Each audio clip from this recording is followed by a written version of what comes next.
আজ আপনাদের খুব সাদামাটা একটি ইরানি মুভির গল্প শোনাবো। মুভির নাম অ্যাঞ্জেলস ডিসেন্স টুগেদার। আপনারা তো জানেনই ইরানি মুভির গল্পগুলো কেমন হয়। এটা জীবনের ছোট ছোট অংশগুলোকে খুব সুন্দরভাবে ফুটিয়ে তুলতে পারে। এই মুভিটিও তার ব্যতিক্রম নয়। তো কথা না বাড়িয়ে চলুন জেনে আসি একটি সাদামাটা ইরানি মুভির অসাধারণ গল্প। মুভির শুরুতে আমরা একটি সদ্য বিবাহিত কাপলের নিজেদের মধ্যে কথা শুনতে পাই। ছেলেটির নাম আহম্মদ আর মেয়েটির নাম লায়লা। তাদের দুজনের বাড়ি গ্রামে, কিন্তু আহম্মদ কাজ এবং পড়াশোনার জন্য শহরে একটি ছোট বাসা ভাড়া নিয়ে থাকে। লায়লা এখন থেকে এখানেই পার্মানেন্টলি থাকবে, কারণ লায়লা ছিল প্রেগনেন্ট। এই দুজন মানুষ তাদের এই নতুন ছোট্ট সংসার নিয়ে আল্লাহর কাছে শুকরিয়া জানায়। আর আহমেদও খুব দায়িত্ববান একজন স্বামী ছিল। এই যে ভদ্রলোককে দেখতে পাচ্ছেন, তার নাম করিম সাহেব, সেই বাড়ির বাড়িওয়ালা। সকাল সকাল কারেন্টের অতিরিক্ত বিল দেখে তার মাথা গরম। আহমেদ যখন রেডি হয়ে বাড়ি থেকে বের হচ্ছিল, তখন করিম সাহেব তাকে দাঁড় করায় আর সে আহমদকে অনুরোধ করে বিদ্যুৎ অফিসে যদি তার কোনো পরিচিত থাকে তাহলে যেন সে একটু অনুরোধ করে যাতে তার বিলটা কিছুটা কমিয়ে দেয়। আহমেদ বলে এটা তো অসম্ভব, আমরা যেটা ইউজ করি সেই বিলই তো আমাদের দিতে হয়। এটা বলে করিম সাহেবকে কোনোভাবে এড়িয়ে আহমেদ বেরিয়ে যায়। আহমেদ মূলত একজন কোরআনের হাফেজ, কিন্তু তার পড়াশোনা এখনো শেষ হয়নি। তার সামনে আরো কিছু পরীক্ষা রয়েছে, তাই সে প্রত্যেকদিন সকালবেলা ক্লাস করতে আসে আর সেখানে খুব মন দিয়ে ক্লাস করে। ক্লাস শেষে আহমদ চলে যায় কাজে। সেখানে সারাদিন কাজ শেষে সে একটি জায়গায় এসে লায়লার জন্য অপেক্ষা করছিল। এটি ছিল একটি লাইব্রেরি। লায়লা এখানে বই পড়তে এসেছিল। আহমেদ আর লায়লা পাশাপাশি হাঁটছিল ফুটপাত দিয়ে। আহমেদ লায়লাকে বলছিল সকালে ক্লাস আর সারাদিন কাজ করতে তার অনেক কষ্ট হয়ে যায়। লায়লা তখন বলে তোমাকে সামনের পরীক্ষাটায় পাশ করতেই হবে। হঠাৎ একটি মোটরসাইকেল তাদের খুব কাছ থেকে চলে যায়। লায়লা অল্পের জন্য বেঁচে যায়। আহমেদ ওই মোটরসাইকেলওয়ালার উপরে খুবই রেগে গিয়েছিল, কিন্তু পরক্ষণেই লায়লা তাকে শান্ত করে। বাসায় ফিরে লায়লা টিভি দেখছিল আর আহমেদ লায়লার জন্য খাবার তৈরি করছিল। টিভিতে লায়লা একটি এতিম বাচ্চাদের নিয়ে প্রোগ্রাম দেখছিল আর সেই প্রোগ্রাম দেখে লায়লা কাঁদছিল। যখন আহমেদ তার কাছে আসে, সে লায়লাকে জিজ্ঞেস করে তুমি টিভি দেখে কাঁদছো? লায়লা বলে মানুষ এত নিষ্ঠুর হয় কিভাবে? ওই বাচ্চাগুলোর জীবন কত কষ্টের, তাই না? আহমেদ বলে তোমার জন্য এখন কান্না মোটেও ঠিক না। এদিকে আহমেদ বুঝতে পারে রাতের খাবারটা চুলে পুড়ে যাচ্ছে। সে সাথে সাথে দৌড়ে রান্নাঘরে চলে যায়। আহমেদ নিজ হাতে ইউটিউব দেখে তার ওয়াইফের পছন্দের খাবার রান্না করেছে। যদিও খাবারটা কিছুটা পোড়া লেগেছিল, তারপরও লায়লা ওই খাবারের অনেক প্রশংসা করে। সে আহমদকে বলে মাশাআল্লাহ, তুমি অনেক ভালো রান্না করতে পারো। এখন তাড়াতাড়ি যাও করিম সাহেবের খাবারটা দিয়ে আসো। আহমেদ লায়লার প্লেট থেকে নিজের রান্না করা খাবারটা একটু টেস্ট করে নেয়। রাত একটু গভীর হলে আহমেদ লায়লাকে নিয়ে পাশের পার্কে যায়। যেহেতু কেউ ছিল না, তাই লায়লা একটু দোলনায় দোল খাচ্ছিল। লায়লা আহমেদকে বলছিল আচ্ছা, যদি আমার মেয়ে হয় তাহলে কি তুমি খুশি হবে? আহমেদ বলে আল্লাহ যা দিবেন তাতেই আমি খুশি। আহমেদ তার বুক পকেটে কোনো একটি গিফট লুকিয়ে রেখেছে, যেটা সে লায়লাকে দিতে চায়। সে কিছুটা সংকোচ বোধ করছিল, কিন্তু আহমেদ তার বুক পকেট থেকে একটি বাক্স বের করে। লায়লা সেটা দেখেই অনেক খুশি হয়। লায়লা সেটা হাতে নিয়ে নাড়িয়ে দেখে। সে বলে এটার মধ্যে আংটি রয়েছে, সেটা আমার জন্য। লায়লা অনেক খুশি হয়, কিন্তু আহমেদ কিছুটা সংকোচ নিয়ে বলে প্লিজ এটা বাসায় যেয়ে খোলো। কিন্তু লায়লার তর্সই ছিল না। সে বাক্সটি খুলে ফেলে আর দেখতে পায় এটা ছোট বাচ্চাদের গিফট। লায়লার হাসি মুখটা চুপসে যায়। সে আহমদকে বলে এটা তোমার আগত সন্তানের জন্য, তাই না? লায়লাকে দেখে বোঝা যাচ্ছিল সে তার স্বামীর উপরে কিছুটা অভিমান করেছে, কিন্তু সেই অভিমান আর খুব বেশিক্ষণ দীর্ঘস্থায়ী হয় না। মুহূর্তের মধ্যেই তারা গল্পের মধ্যে আবারও হাসিতে ফিরে আসে। পরদিন সকালবেলা লায়লা তার গ্রামে থাকা মায়ের সাথে কথা বলছিল। মা লায়লাকে জিজ্ঞেস করেন আজ তুমি দুরুদ শরীফ পড়েছ তো? লায়লা বলে হ্যাঁ মা, আমি দুরুদ পড়ে নিয়েছি। লায়লা প্রত্যেকদিন তার আগত সন্তানের জন্য নাম ঠিক করতে থাকে। সে অনেকগুলো ছেলেদের আর মেয়েদের নাম আলাদা আলাদা করেছে। দৃশ্য পরিবর্তন হয়। আমরা আহমদকে একটি হসপিটালে অপেক্ষা করতে দেখতে পাই। সেখানে একটি বাচ্চা ছেলে তার মায়ের সাথে খুবই দুষ্টুমি করছিল। তার মা বাচ্চার উপর খুবই বিরক্ত, অন্যদিকে তার স্বামীর উপরেও। কিছুক্ষণের মধ্যে মহিলা স্বামী সেখানে আসে। মহিলা এবার চিৎকার করে তার স্বামীকে বলতে থাকে এতগুলো বাচ্চা নেওয়ার কি দরকার? এমনি দুটোকে নিয়ে ঝামেলায় পারছি না। তারপরে সরকার প্রত্যেকটি বাচ্চার জন্য 1 মিলিয়ন টাকা দেওয়ার কথা বলেছিল, কিন্তু সরকার সেই কথাও এখন পরিবর্তন করেছে। মহিলাটি তার বাচ্চাগুলোকে নিয়ে খুবই বিরক্ত ছিল। তখন আহমদ উঠে দাঁড়ায় আর মহিলার হাজবেন্ডকে বলে আপনি আমার জায়গায় বসুন, আপনার কষ্ট হচ্ছে। আর আহমদ ওই বাচ্চাগুলোর হাতে চকলেট দিয়ে বলে এই বাচ্চাগুলো তো আল্লাহর তরফ থেকে সব থেকে বড় নিয়ামত। ওরা তো ফুলের মতো পবিত্র, ওদের আমাদের আরো বেশি করে ভালোবাসা উচিত। এরই মধ্যে একজন ডক্টর চিৎকার করে ডাকতে থাকেন লায়লার সাথে কে এসেছেন। তখন আহমেদ দৌড়ে তার কাছে যায় আর বলে যে আমি তার সাথে এসেছি। ডক্টর বলে আপনি কি তার স্বামী? আহমেদ বলে জি হ্যাঁ। ডক্টর তাকে বলে প্রেসক্রিপশনে আপনার ওয়াইফের আল্ট্রাসাউন্ড করানোর ডেট ছিল 1 মাস আগে, আর আপনি কিনা আজ নিয়ে এসেছেন। আহমেদ বলে আমি খুবই দুঃখিত, কিন্তু কোনো সমস্যা হয়েছে কিনা? ডক্টর হাসতে হাসতে বলে যার ওয়াইফের 3টি সন্তান হবে একসাথে, তার স্বামী কিভাবে এত বড় ভুল করে? এটা বলতে বলতে ডক্টর হাসি দেয় আর তাকে ইশারা করে বলে আপনার 3টি সন্তান হবে, আপনি অনেক ভাগ্যবান একজন মানুষ। এ কথা শুনে আহমেদের চোখ কপালে উঠে যায়। ডক্টর তাকে ভেতরে ডাকেন। তখন আহমেদের সামনে বসে থাকা সেই মহিলা আহমেদকে টিটকিরি করে বলে এবার আপনিও বুঝবেন সংসার কেমন বরকতে ভরে যায়। আহমেদ রুমের মধ্যে গেলে আল্ট্রাসোনোগ্রাফিতে তার 3টি মেয়েকে দেখানো হয় এবং তাদের হার্টবিটও শোনানো হয়। আহমেদের ওয়াইফ যেমন খুশি, আহমেদও অনেক খুশি। সে ডক্টরকে জিজ্ঞেস করে ডক্টর আপনাদের মেশিন ঠিক আছে তো? ডক্টর আহমেদকে একটু বাইরে ডাকে আর সে আহমেদকে বলে দেখুন আপনার ওয়াইফকে দেখে মনে হলো সে খুবই ভীত, তাই তার সামনে আপনাকে একটি কথা বলিনি। আপনাদের যে 3য় মেয়েটি রয়েছে তার অবস্থা মোটেও ভালো না। ডক্টর আর তেমন কোনো বিস্তারিত কিছু বলে না। সে শুধু আহমেদকে বলে আপনার এই সময়টায় আল্লাহর কাছে একটু বেশি বেশি করে দোয়া করবেন। আহমেদ লায়লাকে নিয়ে বাড়িতে ফিরে আসে। লায়লা বাসার টুকটাক কাজ করছিল আর আহমেদের সাথে গল্প করছিল, কিন্তু হঠাৎই লায়লার প্রচন্ড পেইন ওঠে। সে ব্যথা একদম চিৎকার করতে থাকে। আহমেদ তাকে সাধ্যমতো সাহায্য করার চেষ্টা করছিল। ঠিক তখনই বাড়িওয়ালা করিম সাহেবের মেয়ে সেখানে আসে। আহমেদ তার কাছে সাহায্য চায়। করিম সাহেবের মেয়ে সালমা তার গাড়িতে করে লায়লাদের হসপিটালে নিয়ে আসে। সালমা লায়লাকে জানায় ডক্টর চেক আপ করেছেন, তোমার কোনো সমস্যা নেই। কিন্তু লায়লা তখনও কাঁদছিল। তখন সালমা তাকে জিজ্ঞেস করে তুমি কেন এখনো কাঁদছো? ডক্টর তো বলেছে তোমার কোনো সমস্যা নেই। তখন লায়লা সালমাকে বলে আমার 3টি বাচ্চা হবে। এটা শুনে সালমা অনেক উচ্চ স্বরে হেসে ওঠে। সে বলে এর থেকে ভালো খবর আর কি হতে পারে? লায়লাও তখন হাসছিল আর সেই হাসি এখন আহমেদ পর্যন্ত পৌঁছে গিয়েছে। দৃশ্য পরিবর্তন হয়। আহমেদের বাড়িওয়ালা মিস্টার করিম সাহেব বাসায় ঢোকেন আর সে আহমদকে ডাকে। এই করিম সাহেব খুবই রাগান্বিত একজন ব্যক্তি ছিলেন। সে সব সময় রেগে থাকে, কিন্তু এই করিম সাহেবের মনটা অনেক ভালো। সে নিয়ত করেছে সে আগামী মাসে উমরা হজে যাবে, তাই সে আহমেদের কাছে সকল নিয়ম শিখতে চায়। আহমেদ বলে এটা তো খুবই ভালো কথা, আপনি এটা নিয়ে চিন্তা করবেন না, সবকিছু খুবই সহজ, আমি আপনাকে সবকিছুই শিখিয়ে দিব। এদিকে লায়লা তার মায়ের সাথে ফোনে কথা বলছিল। আহমেদ ঘরের টুকটাক কাজগুলো করছিল। আহমেদ ইশারায় লায়লাকে বলে তার মাকে এখানে আসতে। লায়লা তার মায়ের সাথে কথা বলা শেষে আহমেদকে জানায় মা বলেছে সে এখন আসতে পারবে না। আহমেদ বলে আমি ভেবেছিলাম আমার যেহেতু মা নেই, তোমার এই সময়টায় তোমার মা তোমার পাশে থাকবে। এটা শুনে লায়লার মন কিছুটা খারাপ হয়। পরের দৃশ্যে দেখা যায় আহমেদ যে কনস্ট্রাকশন সাইটে কাজ করে তার ম্যানেজার এসে আহমেদকে কিছু টাকা দেয়, বলে এই টাকাগুলো তুমি অগ্রিম চেয়েছিলে। আহমেদ তাকে শুকরিয়া বলে। কাজ শেষে আহমেদ তার আগত বাচ্চাদের জন্য কিছু ড্রেস কেনে। এদিকে করিম সাহেবের মেয়ে সালমা তার বাবার সাথে দেখা করতে এসেছে, কিন্তু তার বাবা আহমেদের কাছ থেকে উমরার নিয়ম শিখছিল, তাই সে তার মেয়েকে ঝাড়ি দিয়ে বলে তুমি এখন উপরের তলায় যাও, আমার কাজ শেষ হলে আমি তোমাকে ডেকে নিব। সালমা লায়লার কাছে যায় আর আহমেদের কিনে আনা ড্রেসগুলো দেখতে থাকে আর ড্রেসগুলোর অনেক প্রশংসা করতে থাকে। এদিকে করিম সাহেব উমরার নিয়মগুলো শিখছিল। তার কাছে সবকিছু অনেক কঠিন মনে হচ্ছে, কিন্তু আহমদ তার সাধ্যমতো তাকে সবকিছু বোঝানোর চেষ্টা করছিল। এদিকে সালমা তার জীবনের গল্প লায়লাকে বলছিল। সালমা তার হাজবেন্ডের কাছ থেকে ডিভোর্স চায়। সে এখন সেই অপেক্ষায় আছে। অনেক বছর চেষ্টা করেছে সে, কিন্তু সে ব্যর্থ। রাতের বেলা আহমেদ আর লায়লা হিসেব করছিল কতদিন হয়েছে আর বাবু আসতে আর কতদিন বাকি। তারা এই বিষয়টা নিয়ে অনেক খুশি ছিল। দৃশ্য পরিবর্তন হয়। সকালবেলা করিম সাহেব বাসার সামনেই বসেছিলেন। তিনি একটি বই পড়ছিলেন আর অন্যদিকে আহমেদ তার ব্যাগগুলো গাড়িতে ওঠাচ্ছিল। তিনি আজ উমরা হজে যাচ্ছেন, কিন্তু তিনি সব নিয়ম বারবার ভুলে যাচ্ছিলেন। তার মেয়ে সালমা এসে তাকে সান্ত্বনা দেয় আর বলে যে বাবা এখন এগুলো নিয়ে বেশি ভেবো না, দেখো সময় মতো সবকিছু মনে পড়ে যাবে। কিন্তু করিম সাহেব তো খুব রাগী মানুষ। সে তার মেয়েকে ঝাড়ি দেয়, বলে তুমি আমার মাথাটা গলিয়ে দিও না, আমাকে সবকিছু মনে করতে দাও। সে আহমেদের কাছে বারবার জিজ্ঞেস করছিল কোনটার পর কোনটা করতে হবে। আহমেদ তাকে উত্তর দিচ্ছিল। করিম সাহেব আহমেদকে একটু সাইডে রাখে আর সে আহমেদের হাতে একটি কাগজ দেয়, বলে এটা আমার ওসিয়াতনামা, আমি যদি হজ থেকে না ফিরে আসি তাহলে কি করতে হবে তার সবকিছুই কাগজে লেখা আছে, আর এই জিনিসটা তুমি আমানত হিসেবে তোমার কাছে রেখে দাও, আমি হজ থেকে ফিরে তোমার কাছ থেকে নিয়ে নিব। এরই মধ্যে হাঁটতে হাঁটতে সালমান লায়লা সেখানে আসে। লায়লা মিস্টার করিম সাহেবের কাছ থেকে দোয়া চায়। করিম সাহেব বলে আমি হজে যেয়ে তোমার জন্য অনেক দোয়া করব।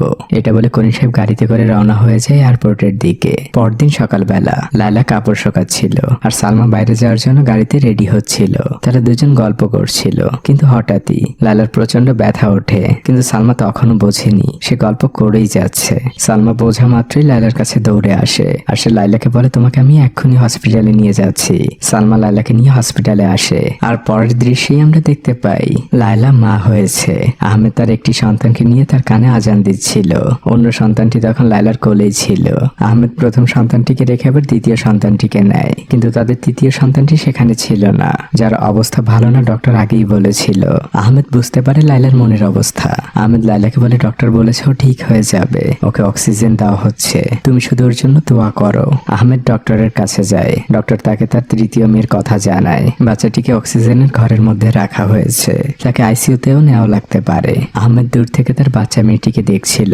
ডক্টর একটি প্রেসক্রিপশন আহমেদের হাতে দেয় আর তাকে কিছু ওষুধ নিয়ে আসতে বলে। আহমেদ ওষুধগুলো আনার জন্য গাড়িতে করে বেরিয়ে পড়ে। এদিকে আমরা লায়লাকে দেখতে পাই। সে তার তৃতীয় মেয়ের কাছে এসে প্রচন্ড কান্নাকাটি করছিল। সে বলে, মার উপর অনেক রাগ করে আছিস, কতক্ষণ ধরে অপেক্ষা করছি তোকে কোলে নিব বলে, কিন্তু এদিকে তুই তোর নিজের জীবনের সাথে লড়ছিস। লায়লা কাঁদতে কাঁদতে ওই রুম থেকে বের হয়। আহমেদ তাকে সান্ত্বনা দেয়। এদিকে দেখা যায় লায়লার মামা মামি তার সাথে দেখা করতে এসেছে। তারা লায়লাকে অনেক অভিনন্দন জানায়। এর 2 দিন পরে লায়লারা বাড়িতে ফিরে আসে। তাদের তৃতীয় সেই মেয়েটির নাম দিয়েছিল নার্গিস। নার্গিস এখন কিছুটা সুস্থ।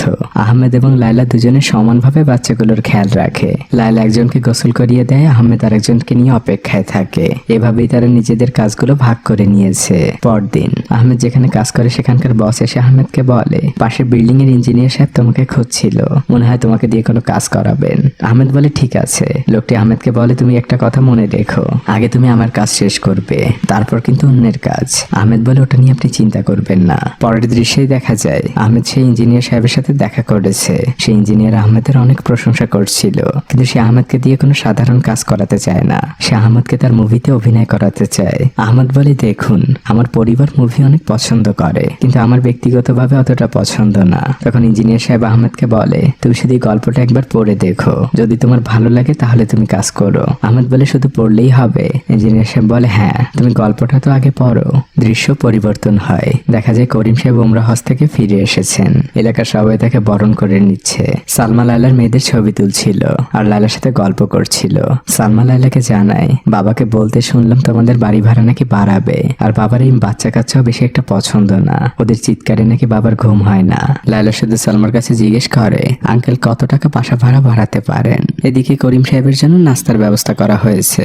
আহমেদ সবকিছু গোছগাছ করছিল আর সালমা ঘরের ভিতরে যে দরজাটা বন্ধ করে দেয়। করিম সাহেব তখন চিৎকার করে লায়লাকে ডাকে আর তাকে বলে, আমি তোমাদের বাড়ি ভাড়া বাড়াবো না, তবে তুমি তোমার বাচ্চাদের একটু খেয়াল রেখো যাতে আমার ঘুমের কোনো অসুবিধা না হয়। এটা বলে করিম সাহেব আহমেদের জন্য অপেক্ষা করছিলেন। আহমেদ করিম সাহেবের রাখা সেই আমানতগুলো তাকে ফিরিয়ে দেয়। এরপর আহমেদ যায় তার বাচ্চাদের জন্য কিছু ওষুধ কিনতে, কিন্তু আহমেদ হিসেব করে দেখে তার কিছু টাকা বেশি হয়ে গিয়েছে। তার কাছে অত টাকা ছিল না, তাই সে কিছু ওষুধ ফিরিয়ে দেয়। এরপর আহমেদ যখন তার কাজে যায় তখন তার বস এসে তাকে বলে, তুমি আমাকে কিছু টাকার জন্য রিকোয়েস্ট করেছিলে, কিন্তু আমি খুবই সামান্য কিছু টাকা ম্যানেজ করতে পেরেছি, আপাতত এটা দিয়ে তোমার কাজ চালাও। আহমেদ মন দিয়ে কাজ করতে থাকে। কাজ শেষে সে প্রতিদিনের মতো মাদ্রাসায় যায় কোরআন এবং হাদিস শিখতে। মাদ্রাসা থেকে বের হবার পর আহমেদের ফোনে সেই ইঞ্জিনিয়ারের একটি কল আসে। সে আহমেদকে জিজ্ঞেস করেছে সে স্ক্রিপ্ট পড়েছে কিনা। আহমেদ তাকে জানে সে গল্পটি পড়েছে আর গল্পটি তার কাছে ভীষণ ভালো লেগেছে। লোকটি আহমেদকে তার অফিসে দেখা করতে বলে। আহমেদ অনেক কিছু ভেবে ঠিকানা অনুযায়ী সেই অফিসের সামনে চলে যায় আর কলিং বেল দিলে তাকে বলা হয় 3 তলায় যেতে। আহমেদকে একটি মেকআপ রুমে বসানো হয়েছে।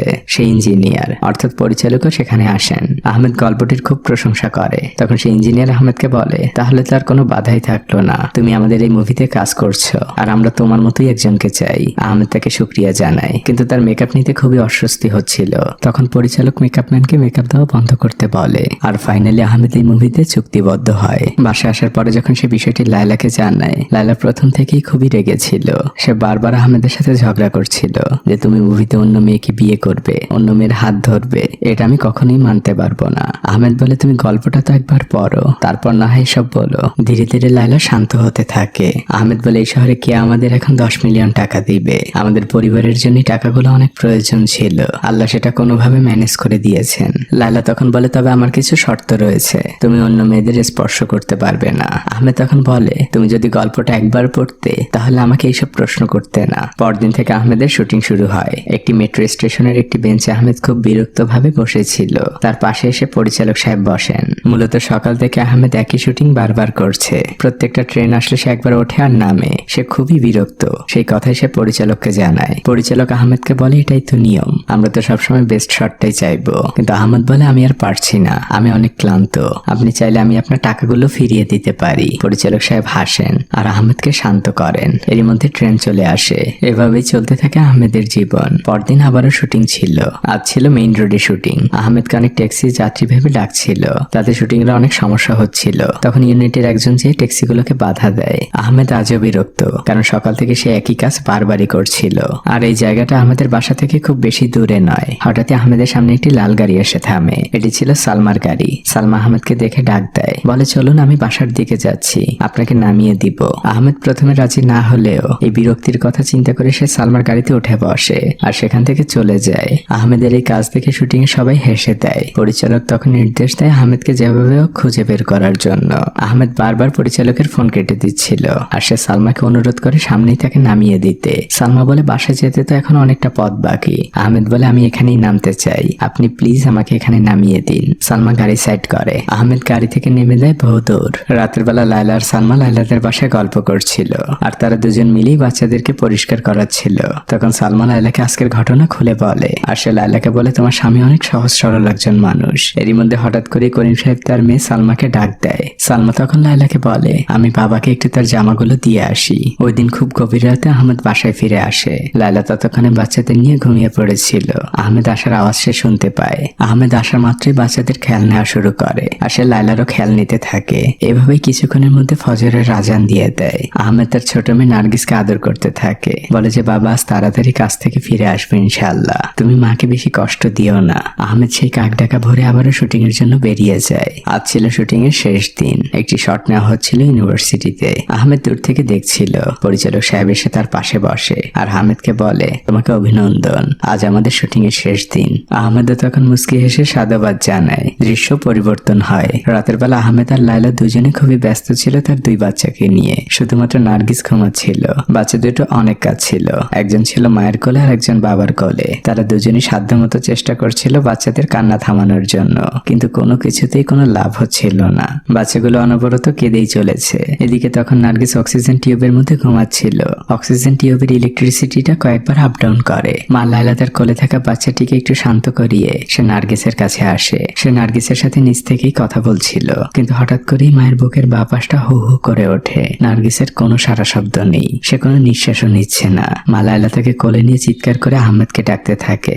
আহমেদ সাথে সাথেই ছুটে চলে আসে। লায়লা বলে দেখো না, নার্গিস কোনো নিঃশ্বাস নিচ্ছে না, ওর হাত পা গুলো ঠান্ডা হয়ে গিয়েছে। লায়লা অনেক কাঁদছিল। আহমেদ তাকে সান্ত্বনা দেয়, বলে তুমি চিন্তা করো না, আল্লাহ সবকিছু ঠিক করে দিবেন। আহমেদ তার মেয়েকে বুকে জড়িয়ে নেয় আর বুকে চেপে ধরে শহরের রাস্তা দিয়ে দৌড়াতে থাকে। মা লায়লাও এতক্ষণে বোরকা পরে স্বামীর পিছু পিছু ছুটে এসেছে। সন্তানকে বুকে চেপে ধরে এই বাবা মা শহরের রাস্তা দিয়ে দৌড়াচ্ছে। তাদের পথ যেন শেষই হচ্ছে না। আর অনেকটা পথ পাড়ি দিয়ে তারা ফাইনালি হসপিটালে পৌঁছায়। মা লায়লা এক পাশে বসে আছে আর আহমেদ অন্য পাশে। তারা অপেক্ষা করছে একটি সংবাদ শোনার জন্য। বাইরে তখন ফজরের আজান হচ্ছিল। আর পরের দৃশ্যে আমরা দেখতে পাই আহমেদ সেজদায় লুটিয়ে পড়ে আল্লাহর কাছে শুকরিয়া জানাচ্ছে। আর আমরা বুঝতে পারি নার্গিস মারা যায়নি। পরদিন দেখা যায় আহমেদদের পরিবারে সেই হারানো হাসিটি আবারও ফিরে এসেছে, কারণ নার্গিস সুস্থ হয়ে বাসায় চলে এসেছে।